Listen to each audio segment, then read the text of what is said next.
Hello everyone, good afternoon, welcome to my YouTube channel. So आज की class में हिंदी के टॉप 30 क्वेश्चन आप लोगों को कराने वाली हूँ। ज़रूर बताइएगा आप लोगों का कितना स्कोर रहा है लास्ट में। हिंदी वर्णमाला के स्वरों की कुल कितनी संख्या है? तो हिंदी वर्णमाला हिंदी के क्वेश्चन है और हिंदी वर्णमाला के स्वरों की कुल संख्या कितनी है आपसे पूछा गया। कुल पूछेगा तब आपका 13 ऑप्शन डी। और कल की क्लास में आपको बताया उच्चारण के आधार पर, लेखन के आधार पर निम्नलिखित में से कौन सा स्वर नहीं है? तो इनमें से कौन एक स्वर की कैटेगरी में नहीं आता? अगर स्वर नहीं है तो फिर वो व्यंजन होगा। तो हमारा तालु से बोला जाने वाला, तालु से उच्चारित होने वाला च वर्ग का है जौ, ऑप्शन डी। नेक्स्ट आता है निम्नलिखित में से कौन सा ट वर्ण का नहीं है? तो ट ठ ड ढ ण। सो यहाँ पर च छ ज ज ट मूर्धा, ट वर्ग पूरा मूर्धा से बोला जाता है, उच्चारित होता है। च वर्ग आपका तालु से बोला जाता है, तो जो आपका ऑप्शन डी। हिंदी वर्णमाला में व्यंजनों की संख्या कितनी है? हिंदी वर्णमाला में व्यंजनों की संख्या अगर आपसे पूछता है तो व्यंजनों की संख्या यहाँ पर आ जाएगा फिर 33। फोर्थ का ऑप्शन बी। निम्नलिखित में से कौन सा पश्च स्वर है? तो जिहा के आधार पर इनको बांटा गया है और जिहा के आधार पर पश्च स्वर की बात करते हैं। सो फिफ्थ का ऑप्शन क्या हो जाएगा? आ, यानी कि ऑप्शन ए। नेक्स्ट आता है निम्नलिखित में से अंतस्थ व्यंजन कौन सा है? मैंने कल की क्लास में बताया अंतस्थ व्यंजनों की संख्या 4 होती है, य र ल व, यानी कि आपका ऑप्शन बी है। इनमें से ओ का उच्चारण स्थान कौन सा है? ओ और औ। तो ओ का उच्चारण स्थान अगर मैं परफेक्ट यहाँ पर जाती हूँ तो फिर वो ओष्ठ हो जाएगा। ओ का उच्चारण स्थान क्या है? ओष्ठ। तालव्य व्यंजन है, तालव्य व्यंजन क च ट त प, क च ट त और प। कंठ तालु मूर्धा दंत ओष्ठ है, तो यहाँ पर त थ है ना, तो यहाँ पर आपका तालु में कौन सा आ जाएगा? च छ ज झ यूँ आ जाएगा। नेक्स्ट क्वेश्चन पे आते हैं, कौन वर्ण घोष नहीं है? तो वो कौन सा वर्ण है जो घोष की कैटेगरी में नहीं आता? अगर घोष नहीं है फिर वो आपका अघोष वर्ण होगा। सो 9 का ऑप्शन क्या हो जाएगा यहाँ पर? त। ओ और औ किस प्रकार के वर्ण हैं? तो ये आपके वैसे वर्ण की बात करते हैं, किस प्रकार के वर्ण हैं? 10 का ऑप्शन हो जाएगा डी, कंठोष्ठ। कंठ और ओष्ठ से मिलकर बने होते हैं, इसीलिए कंठोष्ठ। स्वर ध्वनि के प्रकार हैं, तो स्वर के भी प्रकार हमने आपको बताए थे 3 प्रकार, दीर्घ, ह्रस्व और प्लित, ऑप्शन डी। निम्न में अर्ध स्वर कहलाता है, अर्ध स्वर कौन सा है? तो य और वो आपके अर्ध स्वर की कैटेगरी में आते हैं, ऑप्शन हो जाएगा ए। नेक्स्ट है, महाप्राण ध्वनियाँ व्यंजन वर्ग में किससे संबंधित हैं? तो मैंने कहा था 5 वर्ग होते हैं और पांचों वर्गों का पहला, तीसरा, पांचवा आपका अल्प प्राण होता है, दूसरा, चौथा आपका महाप्राण होता है। सो ऑप्शन हो जाएगा यहाँ पर सी।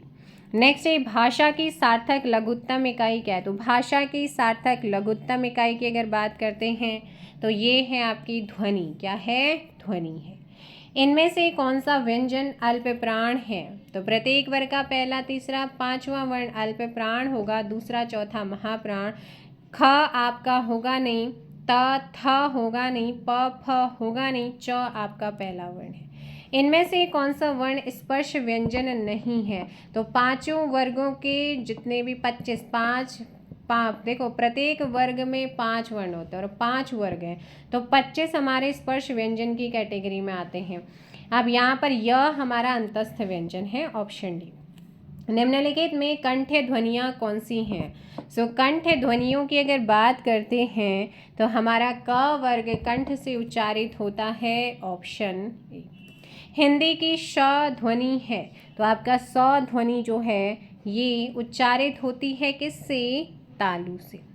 कौन सा वर्ण ओष्ठ नहीं है? ओष्ठ वर्ण कौन सा नहीं है? फटाफट कमेंट कीजिएगा। क्वेश्चन नंबर 19, आ आपका ओष्ठ नहीं होता है, प फ ब भ म ऊ है ना। अल्प प्राण ध्वनियों का समूह कौन सा है? मैंने फिर बता रही हूँ, प्रत्येक वर्ग का पहला, तीसरा, पांचवा वर्ण अल्प प्राण, दूसरा, चौथा महाप्राण। तो यहाँ पर हम बात करते हैं च, छ, ज, झ, यो। ख होगा नहीं, त, थ होगा नहीं, ट, ठ होगा नहीं, इसलिए ऑप्शन बी। नेक्स्ट आता है वर्ण शब्द का अर्थ नहीं होता है। सो वर्ण का अर्थ क्या नहीं होता, इंपॉर्टेंट क्वेश्चन से 21। आकाश नहीं होता है, वर्ण का रंग भी होता है, जाति भी होता है, अक्षर भी होता है कि आप किस वर्ण को, आपका वर्ण क्या है। निम्नलिखित में से दंतव्य वर्ण कौन सा है, दंतव्य। तो यहाँ पर त, थ, द, ध, न, त वर्ग पूरा दंत से उच्चारित होता है, ऑप्शन सी। घ का उच्चारण स्थान कौन सा होगा, क, ख, ग, घ, घ, ण, क, ख, ग, घ, ण, यानी कि आपका कंठ। निम्न में से महाप्राण, तो दूसरा और चौथा, प्रत्येक वर्ग का दूसरा चौथा वर्ण क्या होगा, महाप्राण। त, थ, प, फ, ब, भ, व, प, फ, ब, भ, म, प, फ, ब, भ, म, य, र, ल, व। तो आपका अब यहाँ पर देखते हैं कौन सा हो जाएगा, महाप्राण। तो ऑप्शन ए बिल्कुल परफेक्ट होगा। नेक्स्ट चलते हैं, हिंदी शब्दकोश में अंग और अह किस वर्ण के साथ आता है, अयोगवाह, अनुस्वार और विसर्ग है। 25 का ऑप्शन हो जाएगा यहाँ पर बी, अ। प्रयत्न के आधार पर ल किस प्रकार की ध्वनि है, सो प्रयत्न के आधार पर अगर बात करते हैं, वैसे तो य, र, ल, व अंतस्थ व्यंजन है, लेकिन ये आपका किस टाइप का व्यंजन भी है, पार्श्विक व्यंजन। और र आपका लुंठित होता है। निम्नलिखित में दंत्य ध्वनि कौन सी है, सो दंत्य ध्वनि आपका त वर्ग, ऑप्शन सी। निम्नलिखित ध्वनियों में से कौन सा दंतोष्ठ है, दंत और ओष्ठ से उच्चारित होता है, वो। निम्नलिखित वर्गों में से कौन सा मूर्धन्य ध्वनियों का क्या है, ध्वनियों का है। तो मूर्धन्य ध्वनि कौन सी हो जाए, कंठ, तालु, मूर्धा, ट वर्ग आ जाता है ना। प, फ, ब, भ आपका ओष्ठ हो जाएगा, त, थ आपका दंत हो जाएगा, च, छ आपका तालु हो जाएगा। सो ऑप्शन बी क्या है, सही आंसर। हिंदी की तालव्य ध्वनियाँ कौन सी हैं, सो हिंदी की तालव्य ध्वनियों की अगर बात करते हैं तो वो कौन सी हैं, हिंदी की तालव्य ध्वनियाँ, च वर्ग आ जाएगा, प, फ ओष्ठ हो जाएगा, ट, ठ आपका मुर्दा हो जाएगा, त, थ आपका दंत हो जाएगा। कौन सी ध्वनि अल्प प्राण है,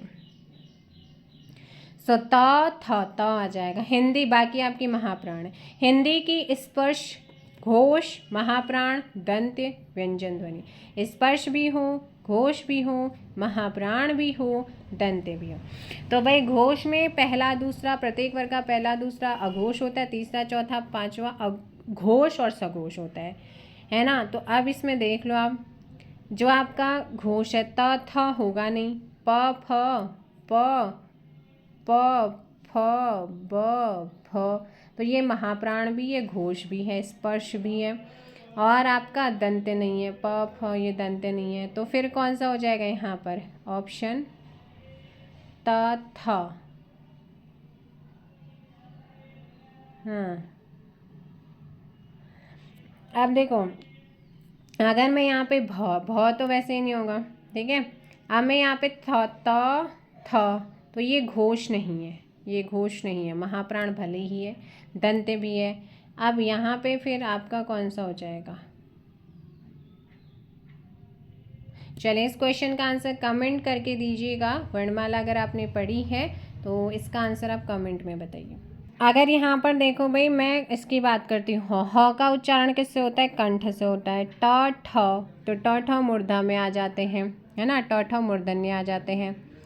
अब त, थ की बात करते हैं, तो फिर भ की बात करती हूँ तो ये बिल्कुल अल्पप्राण भी है, घोष भी है, स्पर्श भी है, लेकिन फिर ये दंतनीय ओष्ठ है। फिर सिर्फ ये वाला है, फिर यहाँ पर आप कर दीजिएगा अघोष, यहाँ पर आप अघोष करिए, यहाँ पर आप अल्प प्राण करिए, तब जा कर के पॉसिबल है, ठीक है ना। तब जाकर इसको हम चेंज करते हैं, तब जाकर ये पॉसिबल होगा, अदरवाइज नहीं होगा, क्योंकि ये बिल्कुल त, थ। आपको यहाँ पर बोला कि घोष भी होना चाहिए विशेष पर, ये घोष नहीं है, ये अघोष वर्ण है। पहला दूसरा क्या होता है, अघोष होता है, तीसरा चौथा पांचवा सघोष होता है या घोष होता है ना।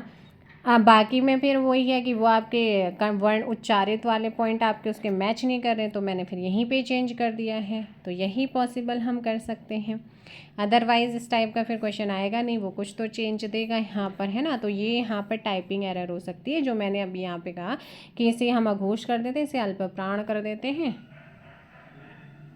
सॉरी, देखो यहाँ पर चेंज होगा, ये अघोष हो जाएगा। महाप्राण बिल्कुल आपका था, महाप्राण भी है, दंत भी, स्पर्श भी है। जो मैच नहीं कर रहा ना वो ये वाला है ना। ये आपका महाप्राण में तो आता है, दूसरा और चौथा ये दूसरा वर्ण है ना, तो लेकिन ये क्या है आपका घोष नहीं है, घोष नहीं है, तो ये क्या हो जाएगा आपका अघोष हो जाएगा। तो यहाँ पर चेंज हो गया अघोष। तो आज थे भाई आप लोगों के हिंदी के 32 क्वेश्चन। ज़रूर बताइएगा आपका स्कोर कितना रहा है। Thank you so much. जय हिंद, जय भारत, जय उत्तराखंड, जय देवभूमि।